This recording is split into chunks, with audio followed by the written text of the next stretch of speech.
Some women are persuaded to kill under the spell of an evil man. It was horrendous, absolutely horrendous.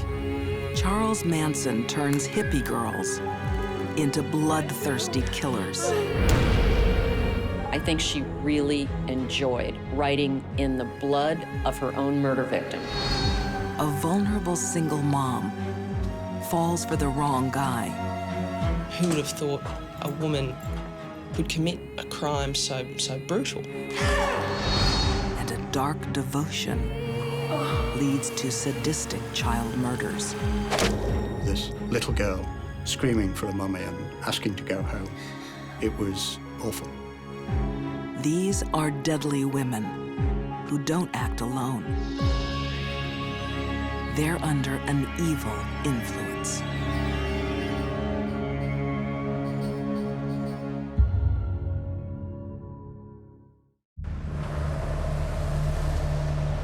At a busy English railway station, a police investigation leads to a baggage room. Inside an ordinary suitcase, horrifying secrets. In it, there was a gun, a kosh, various sex magazines, a copy of Mein Kampf. But the most damning and most important piece of evidence was a tape, a 1/4-inch reel tape.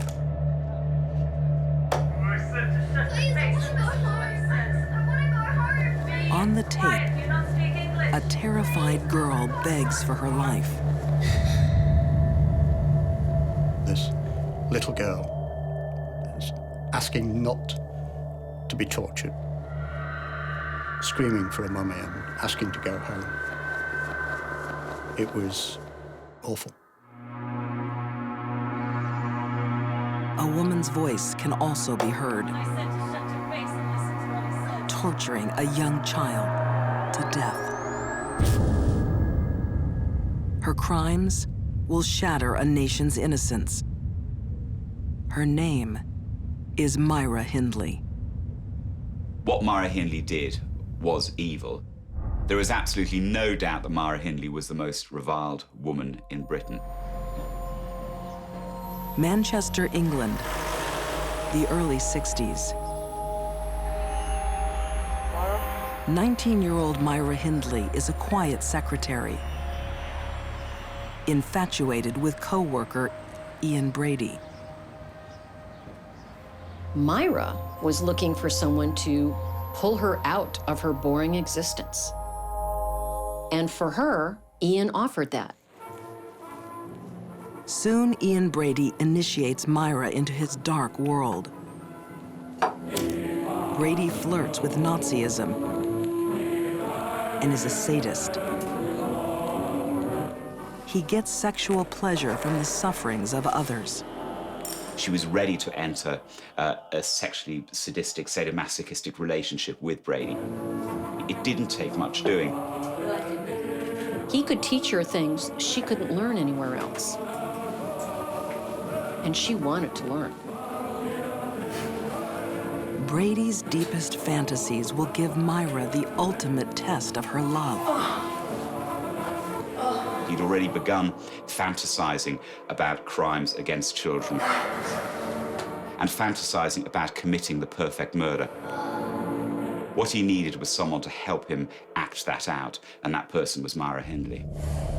Myra made the leap from sadistic sexual fantasies to reality because she wanted to please Ian, and she wanted to show Ian how adventurous she was. They became, in a way, a sort of Bonnie and Clyde couple. Each lived for the other. As a young Manchester journalist, Clive Entwistle wrote about Myra Hindley. She was desperate to fulfill his fantasies, his needs. She was frightened, I suspect, of rejection by him. On a cool Friday night, a teenage girl heads to a local dance. Brady had decided that he wanted to kill. Paulie Reed was their first victim. 16-year-old Pauline Reed knows Myra and her family. Myra offered to give her a lift and said to her in the vehicle, "By the way, I've lost the glove on the moors. Would you like to come with me and help me look for it?"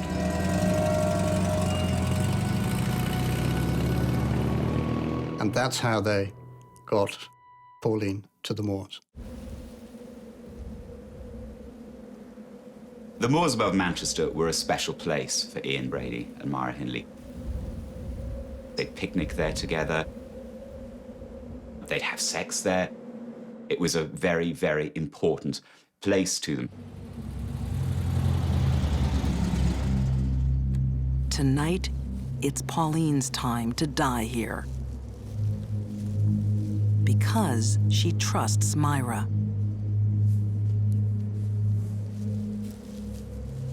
Ian Brady was awkward. He was not the kind of person a child would trust. There's no way they'd have got into a car with him. Without Myra, he would never have become the mass killer that he did.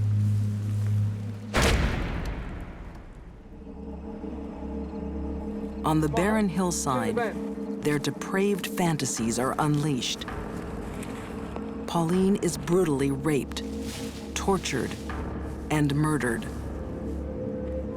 When a sadist abducts someone and tortures them, the most important part of that for them is the actual suffering of the victim. The moaning, the crying. Criminal profiler Candace DeLong knows what drives a sadistic killer. By the time the victim finally becomes unconscious, oftentimes what we see is that is when the offender kills them, and kills them quickly. For them, the party's over. Under his wicked spell, Myra silently watches her lover until Pauline's body is completely buried.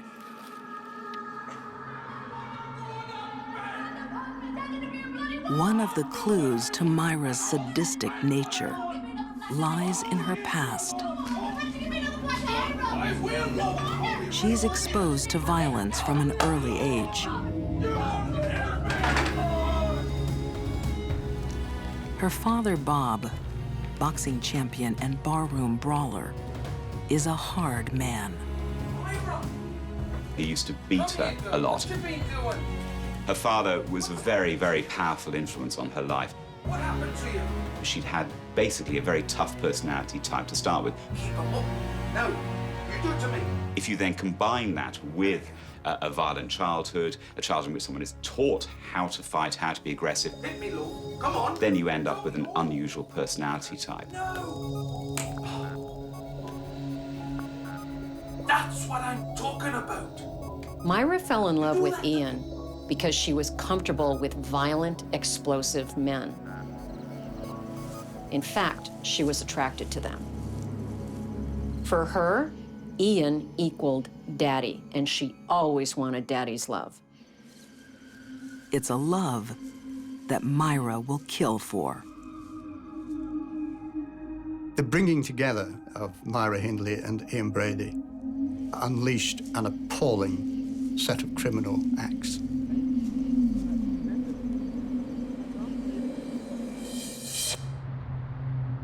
In Manchester, England, a young teenage girl has been kidnapped, sexually tortured, and murdered. The fact that children were being abducted and killed was incomprehensible to the ordinary man and woman in the street. Even more shocking, one of the killers is a woman in the thrall of a dangerous man. Myra may have gone through her life and never been a sadistic person, but once she hooked up with someone and fell in love with him, and that was his idea of how life would be, it was hopeless. Myra Hindley herself admitted that if she hadn't been there, Ian Brady wouldn't have been able to kill. So without Myra, these crimes wouldn't have happened. Out on the lonely English moors, Myra has collected another victim. a young boy, to satisfy her lover's sexual fantasies. Keith was a cheeky little lad, who liked to go out and have fun. 12-year-old Keith Bennett is one of 4 children Myra and Ian will bury here.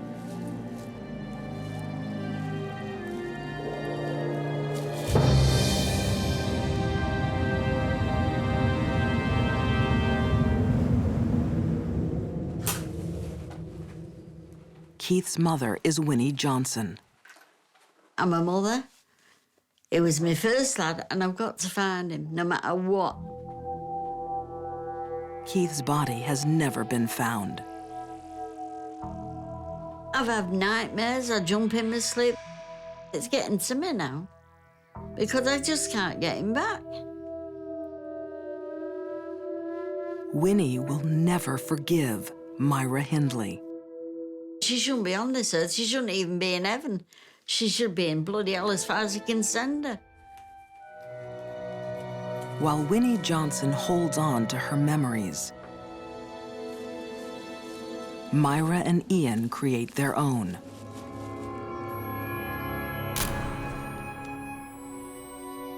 Their photos hold a grim secret. Myra, you ready? A tiny body lies beneath Myra's feet. Myra and Ian returned to the crime scenes. The question is, why are they returning? In the case of a sadist, they return to relive the memories.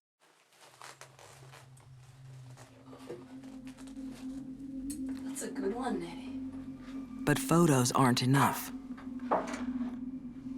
The sadistic couple want to record the sounds of torture and murder. One victim is a 10-year-old girl, Leslie Ann Downey. And they took her back to Wardlebrook Avenue, where he photographed her. Shut up! You're not going anywhere! And recorded her being killed. Your mother. Stop it! You're gonna make him mad. You wanna make him mad. With an audio tape, he could relive the screaming, the begging, the pleading, and get turned on all over again.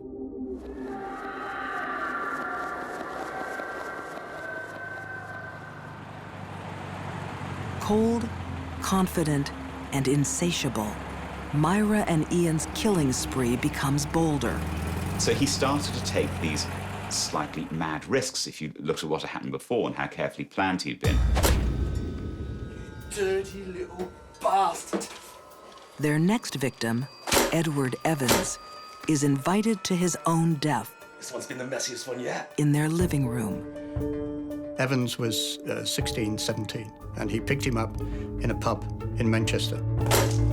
They also invite Myra's brother-in-law, Dave Smith, thinking he'll join them.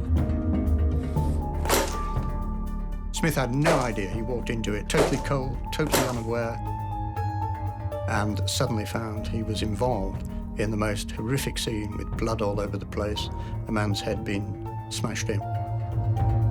The killers have taken one risk too many. Hey? Afraid for his life, Dave Smith calls the police. Yes, may I speak to the police?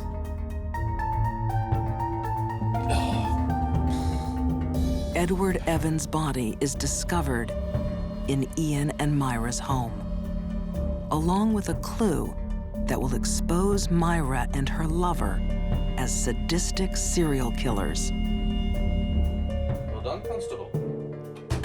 Constable, I want everything logged. And I'm looking A for left anything luggage related ticket to other people. leads to a shocking treasure trove. Listen to this one later. They kept trophies in suitcases, which were then, after their arrest, found at Manchester Central Station. And in there, of course, was a tape recording of Leslie Ann Downey, and that proved what they'd done. Did you not hear me the first time when I said to shut your face and listen to what he says? I want to go home, please. Be quiet. Do you not speak English? When they played the tape in court, you could have heard a pin drop. You could. Nobody moved. Nobody said anything. Afterwards, there was a long, stony silence as people reflected on what they'd just heard. The suitcase contains other gruesome souvenirs, gravesite photos. Now, police know where to search. For over 3 weeks, the police searched the moors. As I arrived, they had just excavated Leslie Ann Downey's body. And there were no such things as body bags in those days. I looked in and saw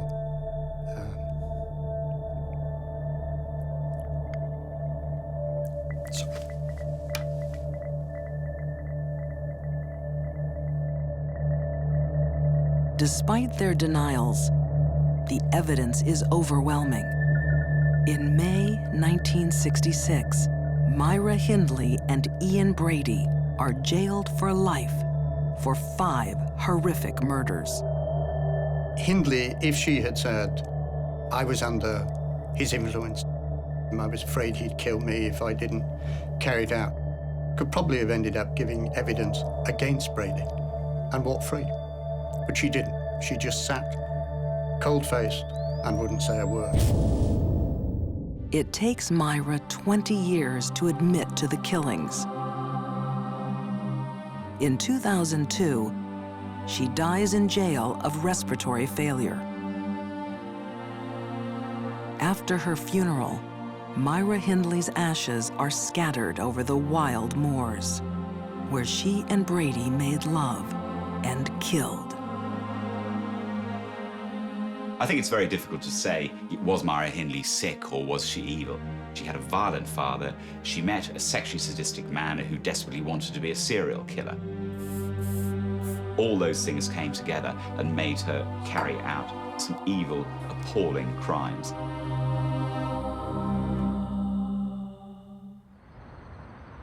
Some women kill out of a perverted love.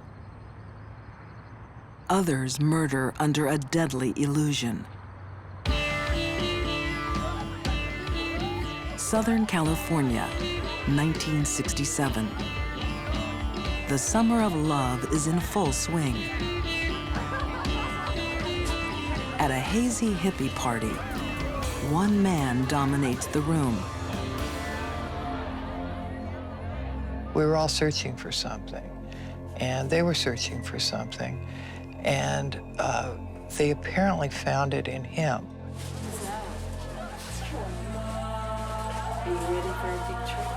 18-year-old Susan Atkins is drawn to the charismatic stranger playing guitar.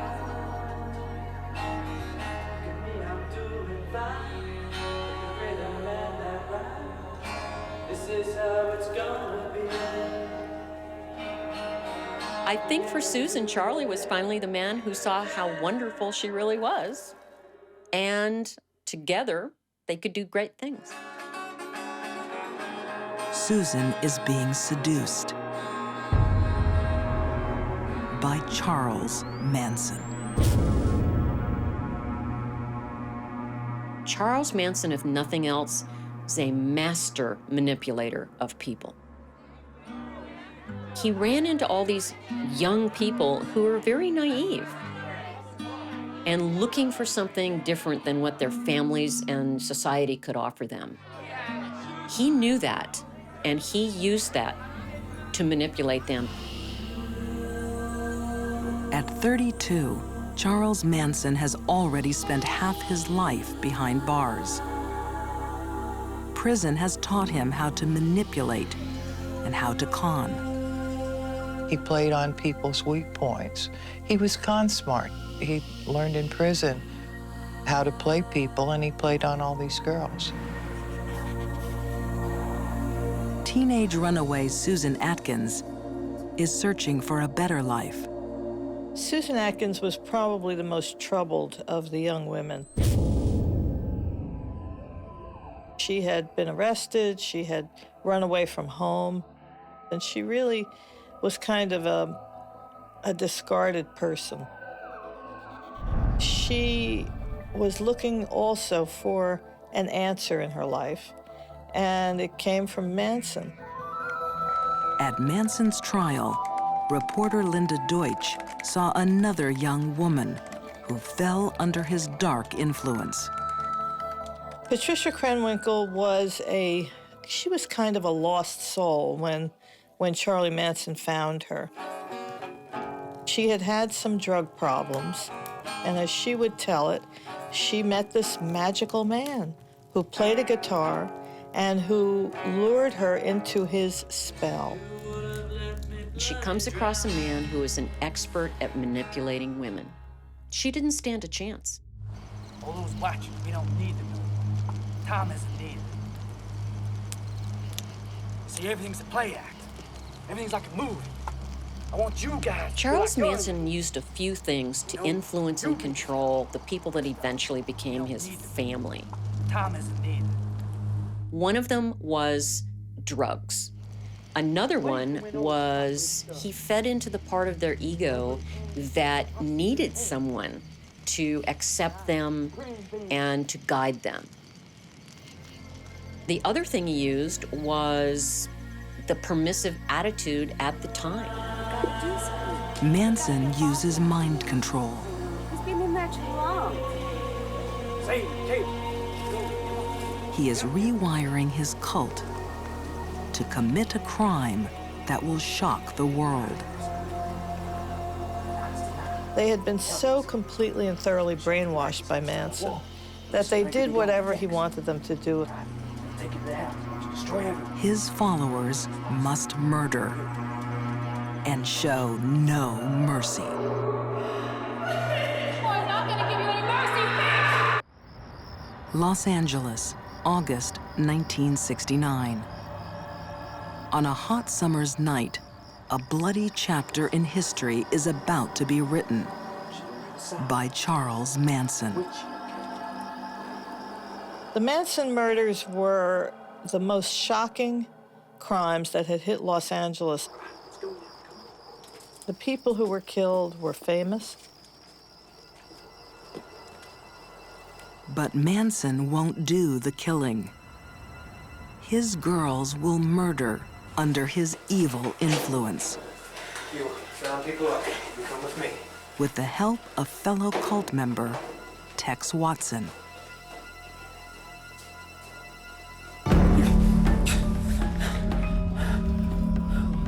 Tex is a college football star. The devil. Tonight, in a mansion high in the Hollywood Hills, he's the devil. Susan Atkins and Patricia Krenwinkel are the devil's helpers, eager to kill 5 famous strangers. Sharon Tate was a beautiful and famous actress, wife of director Roman Polanski. There was Jay Sebring, who was a very famous hairdresser.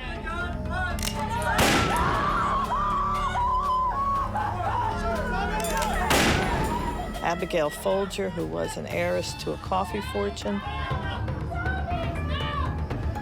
For the victims, it's a night of unimaginable horror. At the hands of Manson's followers. Patricia wasn't born bad, just vulnerable. Manson molds her into a cold-hearted killer. Patricia Krenwinkel said that she chased down Abigail Folger on the lawn of the house. Patricia, who had a knife and who ultimately stabbed her to death.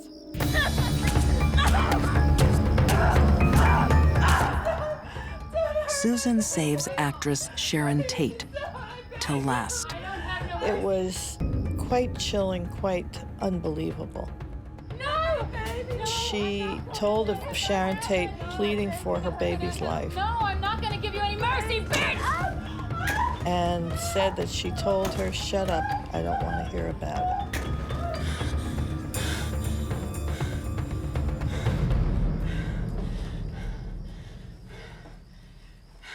Finally, using Sharon Tate's own blood, Susan scrawls the word pig.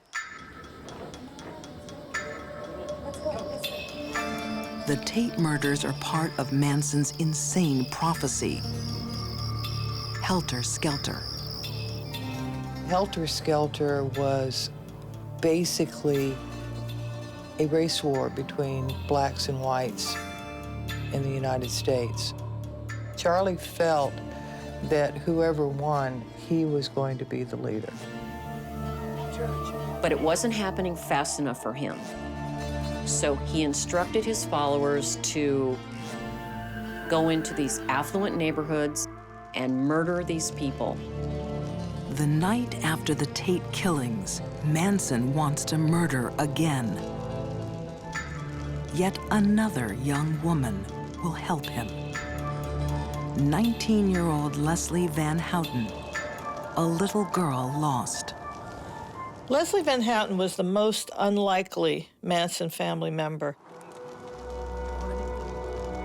Leslie was very beautiful. She was a homecoming princess in her hometown of Monrovia, and she would have been something wonderful had she not gotten into drugs.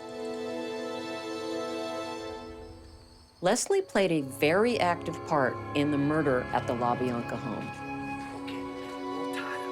Manson and Tex Watson have tied up the victims. Supermarket owner Lino LaBianca and his wife, Rosemary.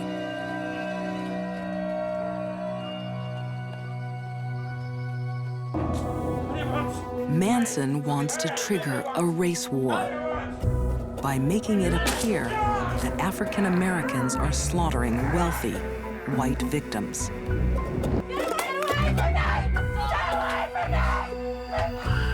Tex and the girls fulfill his evil plan. Leslie Van Houten, homecoming queen, helps stab Rosemary to death. She talks about stabbing Rosemary, but doesn't really seem to accept the responsibility for the death. Sort of Rosemary was dead, and I just kind of did it. Rosemary was stabbed dozens of times. Let's go. Come on. The word war is carved into Lino LaBianca's flesh. It was horrendous, absolutely horrendous. Once again, bloody words are smeared to spark a race war.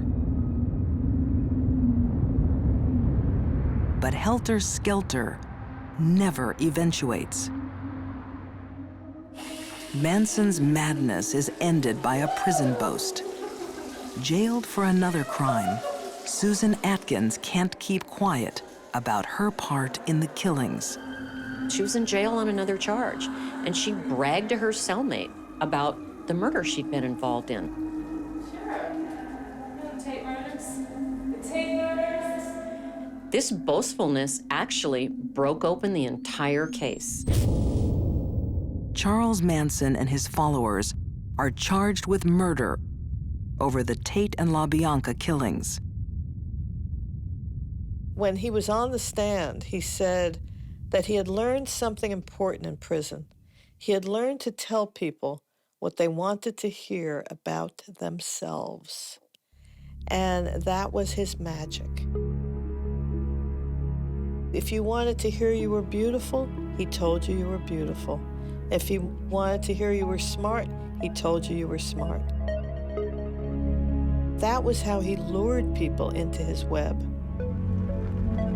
In April 1971, Charles Manson, Leslie Van Houten, Susan Atkins, and Patricia Krenwinkel are sentenced to death.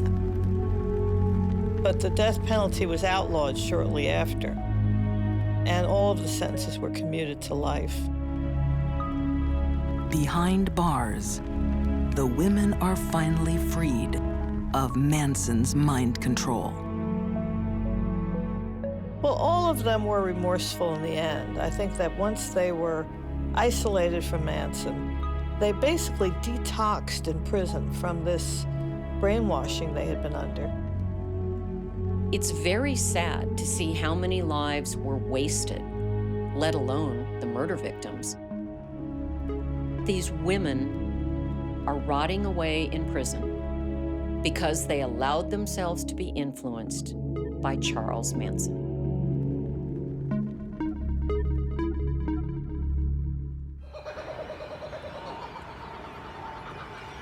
Melbourne, Australia, 2005. A summer's day full of promise shines down on a car full of dark secrets. There was a rancid smell coming from the car. It was quite a warm day. The abandoned vehicle arouses the suspicions of a park worker. Inside the trunk, a grisly find. No one could have heard her cries for help. She had no chance. There's another surprise.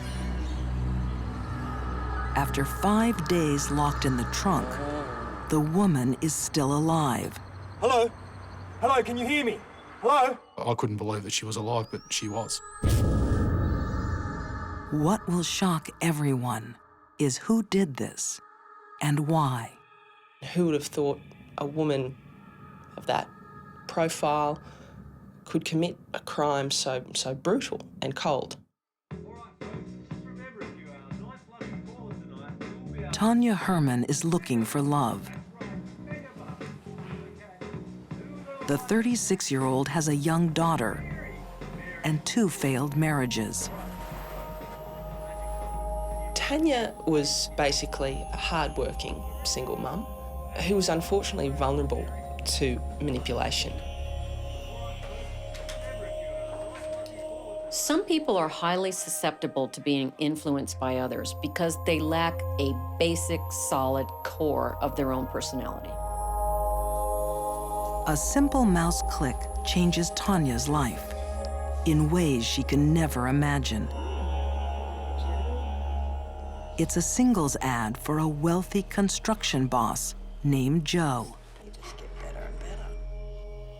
But journalist Carly Crawford knows the real Joe is a devious serial womanizer. Joe Corp was a basically deceitful character. His life was one lie after another. Hello, beautiful. How are you? Joe Corp is actually married with 2 children and deep in debt. On their first date, he seduces Tanya with promises of love and a life together.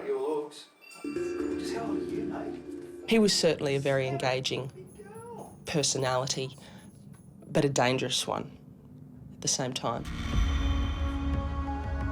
It seemed to be that it didn't matter how ridiculous some of his requests were.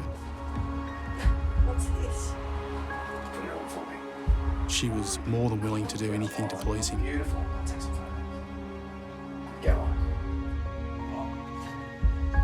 Detective Jamie Cookson saw how far Tanya fell under Joe's spell. She was totally infatuated with Joe Corp. Put your head out. That's it. That's it. Okay. Yeah. Tanya was under Joe's control because that's exactly where she wanted to be. Beautiful. Tanya didn't want to take responsibility for her own life, so she let herself be led. Joe lets Tanya in on one of his secrets, a craving for group sex. You're right there. Something his wife Maria would never agree to. Tanya was Joe's outlet to all of his sexual fantasies. Maria Corp was a very religious person. It was not the sort of thing that she would have been involved with. When Joe's wife Maria discovers a photo of Tanya, Who is that? she threatens to end their marriage. It's Daz's new girl. Oh, why are you lying to me? I'm not lying to you. I don't know her. Joe tries to end the affair by sending a series of emails.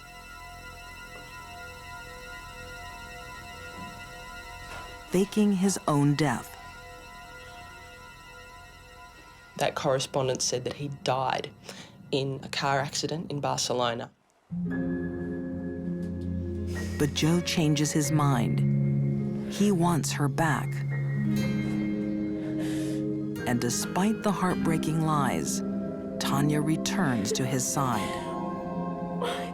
It didn't matter how much Joe lied to her about things, she would always forgive him.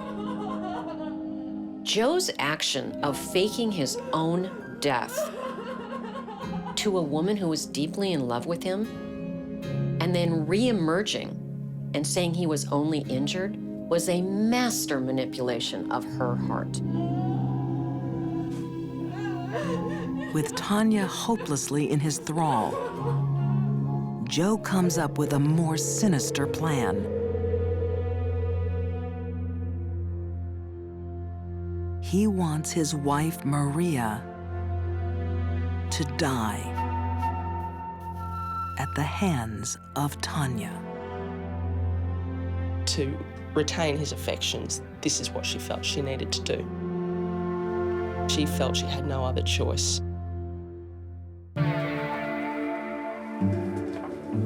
In Melbourne, Australia, Joe Korp has lust in his heart and death on his mind. He wants his mistress, Tanya Herman, to kill his wife, Maria. Joe obviously saw a way of keeping the money and keeping the house and keeping the girlfriend and having all of his fantasies fulfilled, basically having his cake and eating it too. But the only thing that was in the way there was Maria. Joe plans everything down to the last detail. A swimming cap to prevent Tanya leaving hairs at the scene, and a bag strap to choke his wife to death. Tanya would do anything for Joe, anything to keep him happy, including murder. The thought of losing Joe was intolerable.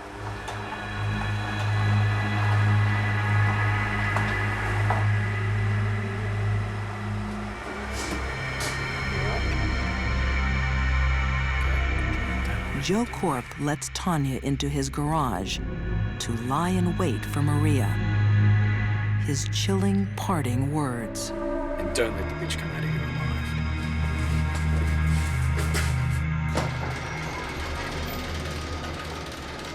If there was one question I could ask Tanya, it would be, did you wonder why your lover wanted you to kill his wife? Why wasn't he doing it?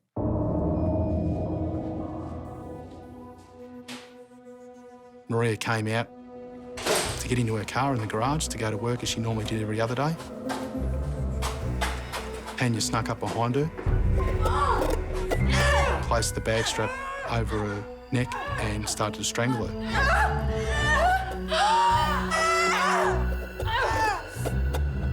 Tanya describes a feeling of detachment at this time. She felt like she was an outsider watching this horrific spectacle unfold before her. All that changed when Maria fell to the ground. Blood came out of her mouth. And Tanya suddenly had the shocking realisation that this is real. This woman is dead. Scared, alone, Tanya's only thought is to get rid of her victim. Joe told her to dump Maria's body as far away from their home as possible.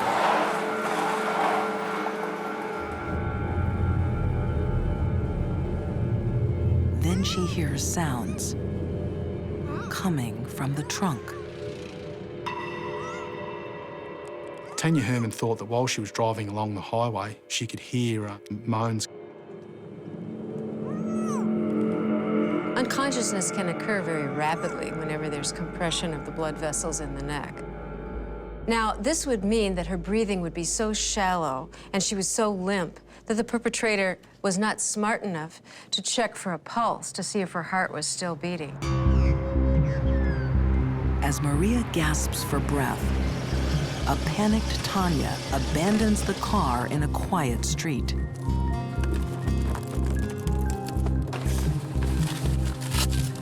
Tanya Herman was manipulated, yes, but it doesn't excuse what she did. She killed a woman in cold blood. She knew what she was doing and she took steps to cover up the crime. But Tanya's obsessive love has blinded her to other risks. Joe had an alibi. He was at work when the crime took place. Tanya had no such alibi. Joe didn't supply her with one. As police close in, Hey, come over here, quick! Joe becomes a prime suspect. He blames Tanya for the murder. She was shocked.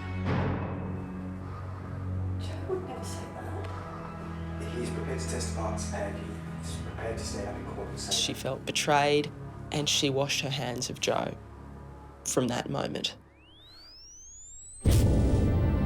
Tanya murdered for love. Now she realizes that Joe's love is a lie. I conducted an interview with her and she totally confessed to the whole thing. I'm so sorry. I'm so sorry. She realised that she'd been Joe Corp's patsy and that he was going to blame the entire thing on her and walk away free. So the love that she once had for him was well and truly gone by that stage. Tanya Herman and Joe Corp are charged with attempted murder. Maria Corp never wakes from her coma and dies 5 months later. On the day of Maria Corp's funeral, Joe attended the funeral. Later that night, he took a bag of ropes and personal diaries to his shed. And he hung himself. Once Maria had died, we were going to upgrade the charges from attempted murder to murder against Joe Corp. So he took the coward's way out and committed suicide. Tanya Herman is left to suffer the consequences of her actions. In July 2006, she is sentenced to 12 years in jail. In many ways, there are two victims in this story. One was Maria Corp, the other was Tanya Herman. I think it's safe to say that had she not met Joe Corp, she would not be in jail now. When these women were asked to kill, they all said yes. Myra Hindley slaughtered innocent children to satisfy her lover's perverted bloodlust. Charles Manson's women went on a bloody rampage, their minds in the grip of an evil preacher. And Tanya Herman took another life, believing it would better her own. These deadly women all became killers under an evil influence.